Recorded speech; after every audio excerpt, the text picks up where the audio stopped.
नमस्कार। आज की समीक्षा में आपका स्वागत है, आपका बहुत बहुत स्वागत है और मैं हूं आपका पीसी सिंह। आज की चर्चा लैटिन अमेरिका में हुई एक बहुत ही ऐतिहासिक घटना के ऊपर। लैटिन अमेरिका में के अंदर एक बहुत ही पॉपुलर लीडर जिसका नाम लूला है, लूला डी सिल्वा और लूला के नाम से जाना जाता है, वो एक बार फिर से राष्ट्रपति का चुनाव जीत गया है।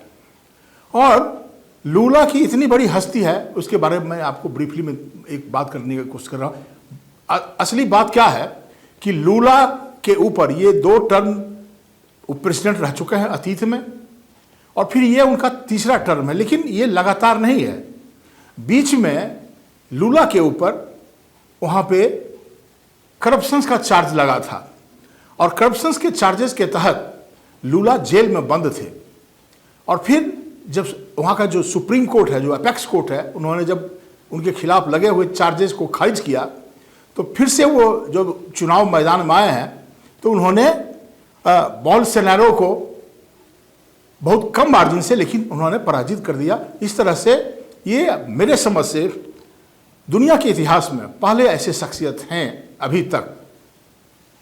अगर कोई दूसरा तो मुझे जानकारी नहीं है, लेकिन या याद नहीं पड़ रहा, लेकिन ये पहले शख्सियत हैं जो जिनके ऊपर करप्शन के चार्जेस लगे और चार्जेस को जब फिर से उनको उसके तहत उनको जेल में जाना पड़ा और फिर जब उनको कोर्ट ने बरी किया तो फिर से दोबारा चुनाव जीत करके वो प्रेसिडेंट हो गए हैं ब्राज़ील में। ब्राज़ील जो कंट्री है लैटिन अमेरिका, वो सबसे बड़ी कंट्री है लैटिन अमेरिका का। और लैटिन अमेरिका के बारे में एक और भी चीज़ है, वहाँ पे वामपंथियों का काफ़ी मतलब बोलबाला रहा है। मतलब चाहे वो लेफ्टिस्ट इंटेलेक्चुअल्स हों, जिसको वामपंथी विचारधारा हो, या वामपंथी ये जो फिलोसफर हों, या फिर लेफ्टिस्ट सरकारें हों, ये काफ़ी रहा है। कुछ दिनों पहले ये लेफ्टिस्ट सरकारों पर झटका लगा था और आज इसके लूला के जीतने के बाद और भी 1-2 छोटे छोटे कंट्री में जो वामपंथी लीडर है वह पुनः जीत करके आए हैं। तो कहा यह जा रहा है कि फिर से जो पूरे के पूरे लैटिन अमेरिका में ये जो लेफ्ट का इमरजेंस हो रहा है। अब हम बात करेंगे ये कि लूला की क्या खासियत है। मैं इसके पहले कि कुछ उसके बारे में बताऊं, मैं आपको अमेरिका के पूर्व राष्ट्रपति बराक ओबामा के बारे में जिक्र करना चाहता। उन्होंने लूला के ऊपर में टिप्पणी करते हुए कहा था कि जो लूला डी सिल्वा जो हैं वो पूरे दुनिया के सबसे ज़्यादा पॉपुलर लीडर हैं। और सबसे खासियत बात क्या है कि लूला का जो बैकग्राउंड है वो बहुत ही हम्बल बैकग्राउंड है। लूला का जो बैकग्राउंड है वो एक फैक्ट्री में काम करते थे और आज भी उनके जो लेफ्ट हैंड की जो एक छोटी वाली उंगली है वो कटी हुई है एक्सीडेंट के चलते, किसी सिविलर में जा रहे थे, क्या घटना है। इसके अलावा लूला कोई ज़्यादा पढ़े लिखे लोग नहीं है, वो मात्र 5th स्टैंडर्ड तक उनकी तालीम हुई है। उसके अलावा भी लूला के जो पिता थे, फादर थे, वो एक फार्मर थे। और इस तरह से जो उनका बैकग्राउंड है और वो फैक्ट्री वर्कर से रह करके और इतना बड़ा मुकाम हासिल किया, ये अपने आप में अद्वितीय घटना है। इस तरह का मिसाल आपको कम मिलेगा। आप हिंदुस्तान की बात करेंगे तो नरेंद्र मोदी मिल सकते हैं, लालू यादव मिल सकते हैं, लेकिन जो एक करप्शन का चार्जेस हो और फिर से चुनाव जीत जाना, ये तो अद्भुत घटना है। जहां तक लूला का सवाल है, जो शख्सियत ने इनको पराजित किया उसका नाम है बोल्सोनारो। बोल्सोनारो काफ़ी डिस्कशंस में रहे हैं। उनको तो लैटिन अमेरिका का डोनाल्ड ट्रंप कहा जाता था। वो डोनाल्ड ट्रंप के ही तरह से वो कहते थे कोविड में कुछ नहीं है। उनके ऊपर लोगों ने जो उनको वोट दिया, इसके बावजूद भी इतना तादाद में उसका जो नहीं दिया वोट उनको, उसके पीछे कारण क्या था?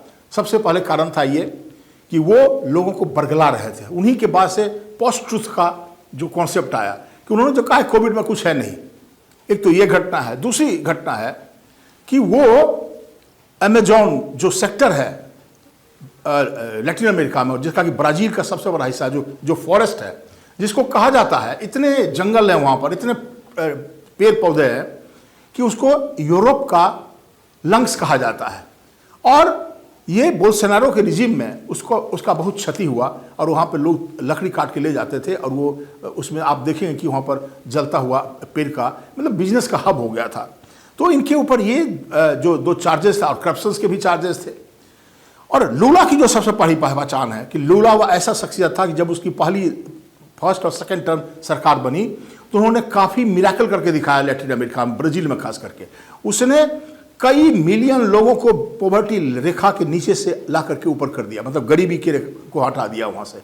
उसने आम आदमी के लिए जो उसकी जो वर्कर्स पार्टी है उसकी वहाँ मतलब आम आदमी के लिए का जो लाइफ है उसने काफ़ी बेहतर बनाया। पता नहीं कितने स्कूल्स खोले उसने और भी बहुत तरह का फैसिलिटी, जो क्वालिटी ऑफ लाइफ है वो सारे लोगों का काफ़ी अच्छा कर दिया। और अब लूला का जो इम्फेसिस है वो कह रहा है कि I have done this in the past, I do this again, मतलब जो मैंने पहले किया है उसको मैं करके दिखा रहा हूँ। ये लैटिन अमेरिका में आप पढ़ रहे होंगे कि रोज जो मुद्रास्फीति को इन्फ्लेशन हम कहते हैं, महंगाई का जो की चरम सीमा पर है, और इसका भी क्रेडिट इन्हीं को जाता है जो ये जो है जो बोल्सोनारो है। तो बोल्सोनारो की जो पॉपुलैरिटी है बहुत हद तक घट गई थी, जबकि ऐसा कहा जा रहा है कि अमेरिकन सरकार और वेस्टर्न जो उनको मदद कर रही थी। लेकिन लूला को 1 डायमेंशनल मैन भी कहा जाता है। विचित्र का क्वालिटी है कि अमेरिका से भी उसकी दोस्ती है, गरीब आदमी के साथ के बैठ के आम आदमी की तरह बोल रहा है, जो बोल रहा है उसके पहने और बोलने का जो ढंग है सारा कुछ आम आदमी की भाषा बोलता है। तो ये लूला की बात, ये बड़ी घटना है। अगर आप देखेंगे पूरे दुनिया के जितने टॉप अखबार हैं, मैगजीन है, सब ने इसके ऊपर कवर किया, चाहे वो न्यू रिव्यू हो, चाहे गार्जियन हो, BBC हो, इंडियन एक्सप्रेस हो, कोई भी अखबार उठा के देखिए लूला को किसी ने, हम हिंदुस्तान में बहुत लोग उसके बारे में नहीं जानते हैं, लेकिन ये बड़ी घटना थी और मेरा आपको इसके बारे में बताना धर्म मैं अपना समझ रहा था, इसलिए मैंने आज लूला के ऊपर में बात किया है। ये जो मैंने कहा कि जेल में रह के फिर से सत्ता पर काबिज होना, ये हिंदुस्तान में भी ऐसे मिसाल आपको मिलेंगे। पूरा का पूरा नेशनल मूवमेंट, ये हमारे जितने लीडर थे, गांधी से लेकर के पटेल से लेकर के बाकी लोग, सारे के सारे लोग जेल में बंद थे। लेकिन जब आज़ादी हुई तो फिर वो लोग, जवाहरलाल नेहरू, वो सब लोग बाहर आ गए। लेकिन करप्शंस के चार्जेस पे और भी आपको मिसाल मिलेंगे। अगर आप इमरजेंसी की बात करें तो इमरजेंसी में तो इंदिरा गांधी ने सारे अपोजिशन लीडर को जेपी सहित जेल में बंद कर दिया था, ये हम सब जानते हैं। लेकिन उस इमरजेंसी का एक हीरो जो आज भी आपको याद होगा, उसका नाम था जॉर्ज फर्नांडिस, जो बड़ौदा डायनामाइट केस के ऊपर से जेल में रहते हुए, सलाखों के अंदर रहते हुए वो चुनाव जीत करके एक नया मुकाम हासिल किया था। और मुजफ्फरपुर से जॉर्ज फर्नांडिस जीते थे। उस जमाने जो पोस्टर लगता था तो जेल का एक बहुत पॉपुलर पोस्टर पॉपुलर हुआ था कि जेल के अंदर से जॉर्ज फर्नांडिस बोल रहे हैं, लेकिन लोग जॉर्ज फर्नांडिस खुद नहीं थे मौजूद। तो ये जो बात थी। और अभी एक और शख्सियत है जिसके ऊपर करप्शन के चार्जेस हैं, लेकिन उसकी पॉपुलैरिटी में थोड़ी सी भी कमी नहीं आई है। वो है बिहार का पूर्व मुख्यमंत्री लालू प्रसाद यादव। लालू प्रसाद यादव और लूला में मैं कई सिमिलरिटीज देखता हूँ, हम्बल बैकग्राउंड, उसी तरह की बोलचाल, वही सब वेशभूषा, और वो बैकग्राउंड जो करप्शन के चार्ज उन पर तो हट गए हैं, लेकिन इनके ऊपर अभी भी है, तो उस पर ज़्यादा बोलने की जरूरत नहीं है।